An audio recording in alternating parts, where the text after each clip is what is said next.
Welcome to The Defiant Spirit, a podcast about discovering meaning, purpose, and resilience in the most challenging, difficult, and darkest moments of our lives through what my teacher and mentor, Dr. Viktor Frankl, called the defiant power of the human spirit. That spirit that is within you, that spirit that is calling to you, that spirit that is you. I'm Dr. Baruch Halevi. This is The Defiant Spirit. And now, on to our podcast.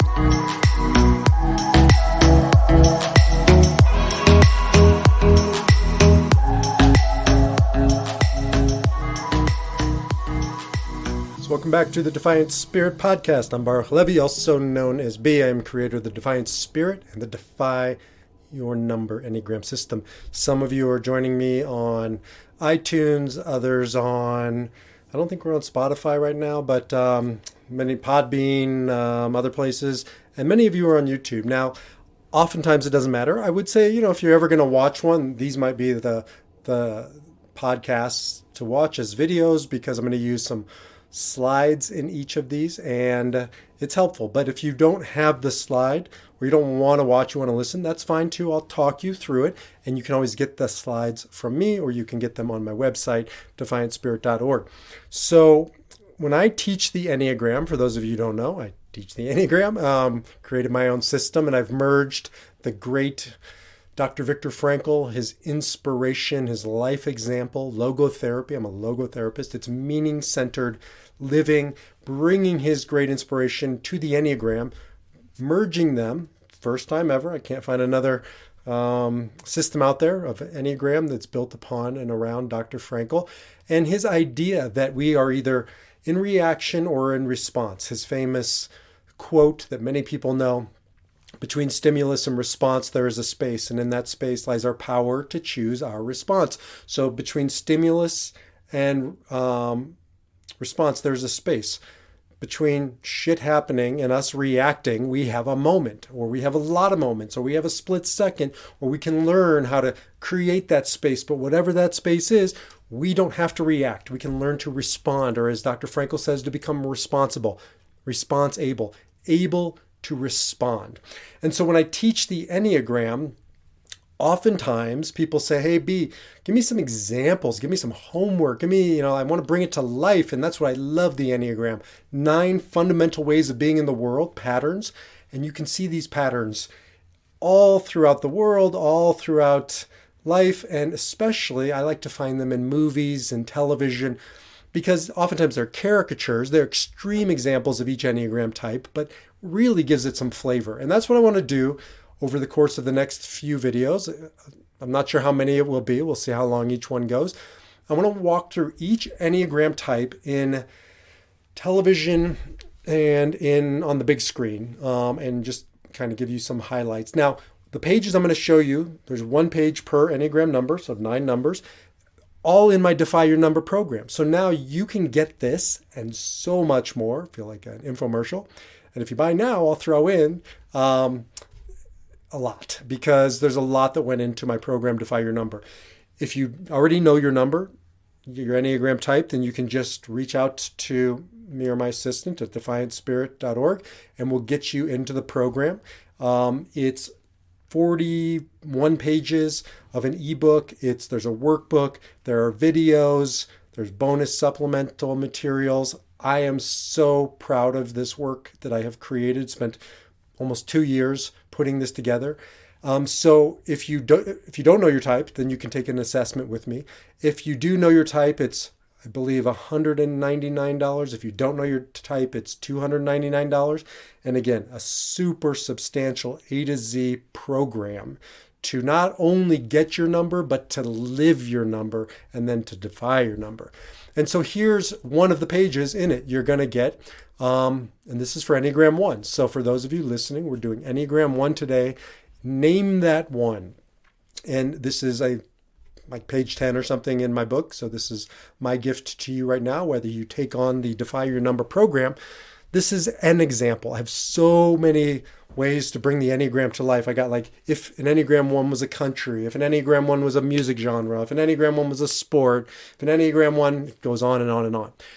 And that to me is so important about the Enneagram. And so few programs out there offer pop culture and just interesting ways to learn about this as part of the program. They may reference it. I build it into the program. So this is what you get for Enneagram 1. Whether or not you're an Enneagram 1, you may have it as part of, well, you certainly have it as part of your profile. We have all 9 numbers in us, but it may be a central part of your profile, what I call your whole type, or some people call your tri-type. So one of your 3 primary numbers.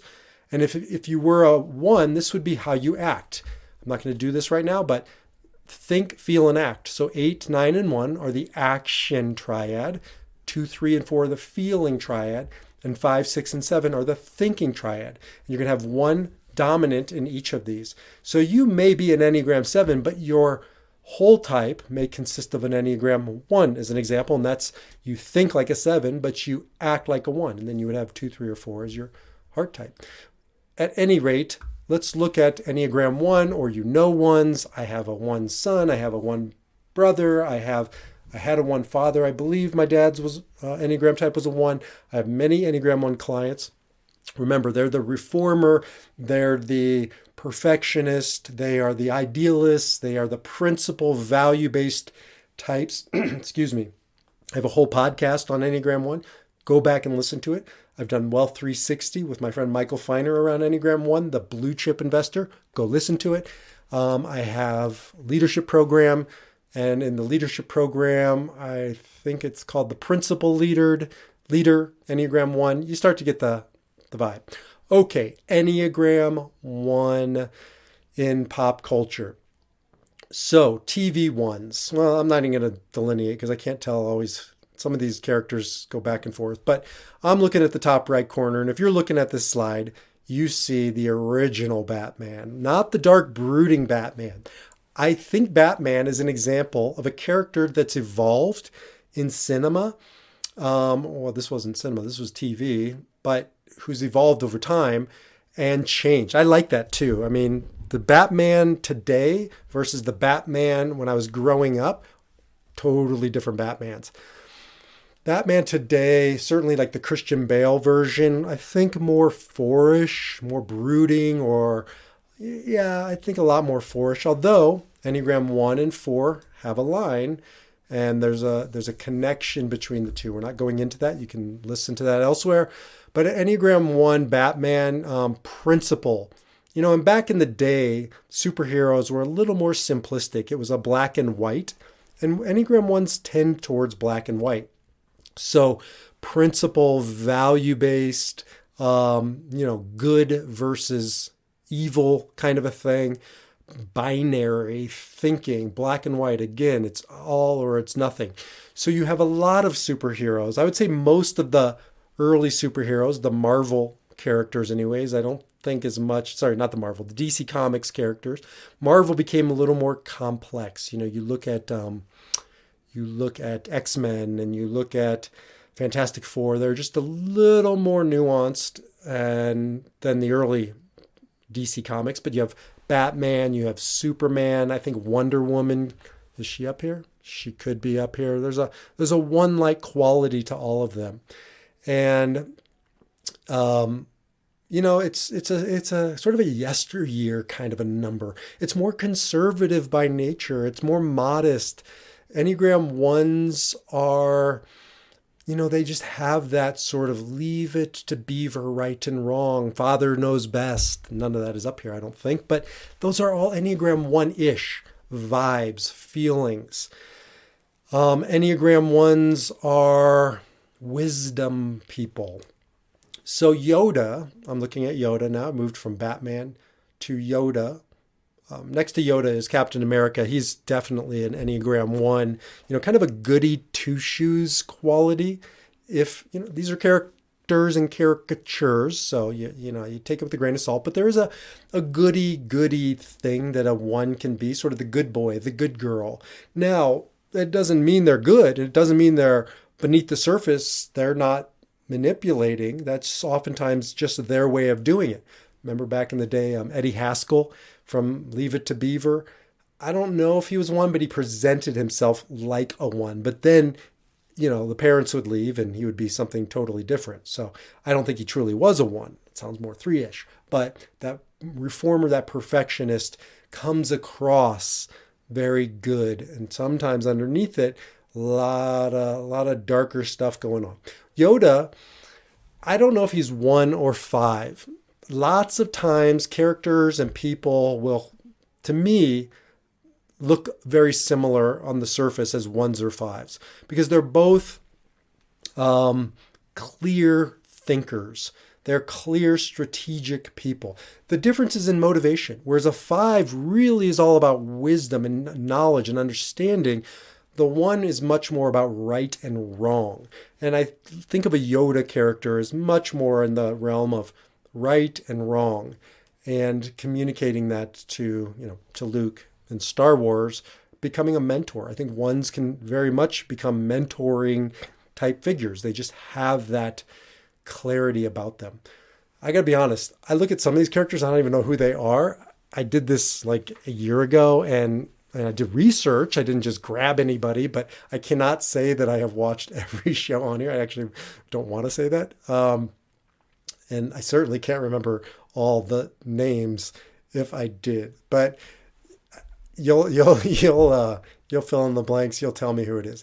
I certainly know who Elsa is because Elsa from Frozen, one of my children just lived on Elsa, on Frozen, but on Elsa specifically for a few years. So I heard and watched that movie over and over again.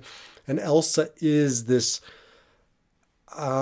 ice queen. And there's an iciness to a 1. Again, reactive, not the highest version, but there's a distance that a 1 will present, oftentimes hiding behind morality, hiding behind their principles, like an ivory tower, like a frozen castle.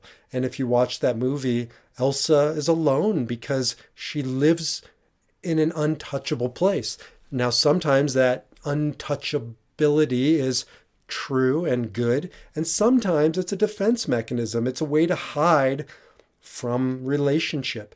Even, I've said this before, but even when you hug a 1, they're not the most huggable people. I mean, they're incredibly lovely and loving, but they're the body types. 8, 9, and 1 are not the touchy-feelies of the Enneagram. That'd be 2, 3, and 4, maybe some 7. They're a little more rigid in physical form. So when you hug a 1, there's almost a little bit of a rigidity. I'd say it's probably the most rigid type, a tightness, a clenching. It's where, this anal retentive Freudian piece comes from. I've said it before with 1s, but they're the most anal retentive when they're reactive. Control, that's all that anal retentive is a baby's first primary ability to control, revolves around bowel movements. So there's this like clenched and closed and rigid thing with reactive 1s. You can see it in, I'm looking at Claire from, am I looking at Claire? I feel like I just saw Claire. There she is. From Modern Family. If you watch Modern Family, Claire, the daughter of Jay, the wife of Phil, Claire has this clear 1. I mean, she is all about structure and order and cleanliness and right and wrong and black and white. And there's a rigidity around her. Now, it's quite appealing when it's holding the family together, when it's creating a structure for a family dynamic and unit. And, somebody's got to plan the Thanksgiving dinner and put the napkins out and all that. And Claire takes on that role, but then you can feel with 1s, there's this anger that they're not in touch with. And sometimes in the show, like she'll just be fuming. It's coming out her ears, but she doesn't know she's angry. And everybody else around her knows she's angry. Enneagram 8, 9, and 1 all deal in anger. 8s express anger, so you know it when you're with an 8. They explode. 9s, they go away from anger, so they don't know they're angry, and nobody else knows they're angry. And 1s, everybody knows they're angry, but they don't know they're angry. So that's that repression piece. You have what's her name? Simpson. I just blanked. Bart's sister, Lisa Simpson. There's this right and wrong, this goody two shoes, this finger wagging. That's a 1 like extension of their reactivity. When they're in reaction, there's this like pointing quality, this, picking quality, a picking apart, a critique, and it can be outwardly directed or it can be directed towards themselves. So look down in the corner, you can kind of see the face of Lucy from Charlie Brown, always picking on Charlie Brown, always correcting him, always, right and just precise, and nobody can measure up. And there's this criticism. Hermione Granger from Harry Potter, same theme, same vibe. And they're difficult to be around when they're reactive, when they're low functioning. Now, when they're high functioning, they are methodical. They are just unbelievable doers in a very disciplined way. So I'm looking at Andy Dufresne from one of my favorite movies, Shawshank Redemption. And Andy is clearly a 1. He could be a 5. He plays a lot of 5s and 1s in most of his movies. And that's true with a lot of actors and actresses. They'll play their Enneagram type because that's what they're good at. As an aside, I'd love to be called by a Hollywood, kind of a casting director to use the Enneagram to find the right type for the role. I think that would be fun because I think we naturally know our type and we gravitate towards, I imagine, those parts. I'm not an actor. And that's why you see so many real life people playing characters that are the same Enneagram type. Well, Andy Dufresne is certainly, Tim Robbins and Andy Dufresne are 1s. And you can see it all throughout the movie because it's just this discipline day in, day out, not losing sight of the target, of the task, of the mission, which is to escape. He was wronged. He was in the right, but he was framed for a murder he didn't commit. And then he finds his way out. And in the end, he turns it around and the people in the movie who are corrupt get theirs. And, the good guy always wins. The bad guy always loses, kind of a thing. And that's Andy Dufresne. Who else do we have on here? I'm not saying that all of these are perfect. They may not be, but I think that they're by and large in the right ballpark.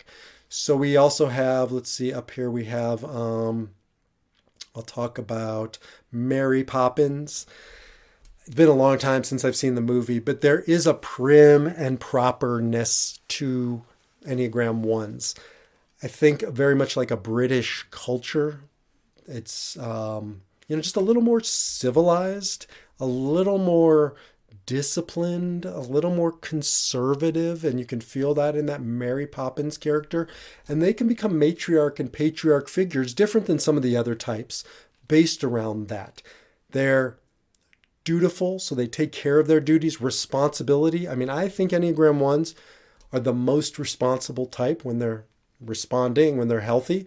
And they can also degenerate into something far less than that. They can start neglecting their duties if they're reactive. It becomes too much of a burden, and they collapse almost under the weight of the pressure that they put on themselves. So a lot of these figures you'll see in here really put a ton of pressure on themselves to be good and to be perfect. Don Draper's wife, I forgot her name in Mad Men, she's on here. There is this pressure, and then random, but I remember the movie Ferris Bueller, his sister in the movie, and then she went on to be in Dirty Dancing, Jennifer Grey. Is that Jennifer? I think it is. Yeah. She in that movie is sort of like the moral conscience, right? And almost wants to crush Ferris Bueller's day off, his good time. She's like plotting against him because what he's doing is technically wrong. And so she wants to bring right to it. But what she misses out on is sometimes you have to put away the moral compass, away right and wrong, and just kind of live life and have fun, which is why the Enneagram 1 has that line also between the 1 and the 7. The 7 is the fun, the 1 is the disciplined. And so they need to let loose and come over and be a little more 7-ish at times, and put away the judgment, put away the criticism, put away the to-do list. And so she really shows us sort of that unhealthy one. And then at the end of the movie, she comes to realize that maybe she needs a little more of what her brother has. The movie never says it, but he definitely needs a little more of what she has. And I see this with 7s and 1s. They need what the other has, the enthusiast and the reformer.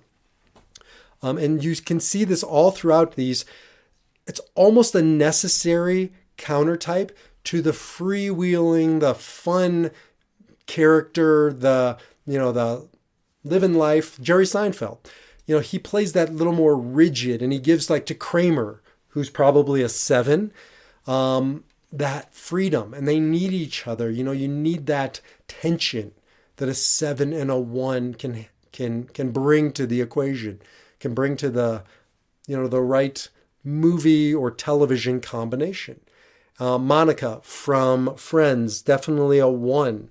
And so she allows, for instance, Joey, the 7, to be the kind of the fun one and the crazy one and the, like, spontaneous. And she is much more of the rigid and, again, caricatures. And the work of the Enneagram is to defy our number. And that's where I'm going to leave you, is our work isn't just to succumb to it. It's to watch these movies. It's to watch these TV shows, to see usually the shadow side, the reactive side of the Enneagram type.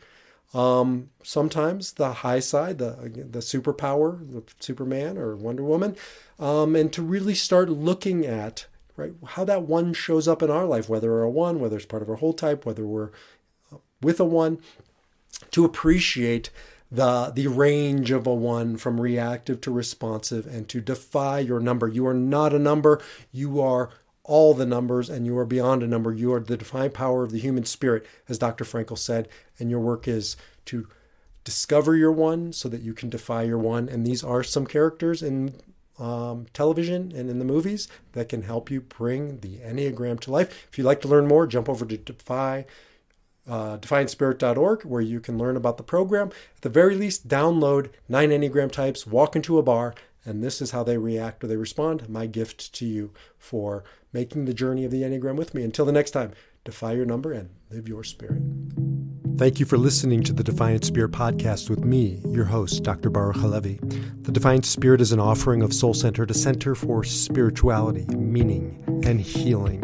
And if you'd like to learn more about the Defiant Spirit or Soul Centered, get more inspirational content, access to a variety of online programs, or see how we might work together to discover deeper meaning in your life, greater purpose for your life, or live the Defiant Spirit power within your life, visit defiantspirit.org. Until then, keep living your Defiant Spirit.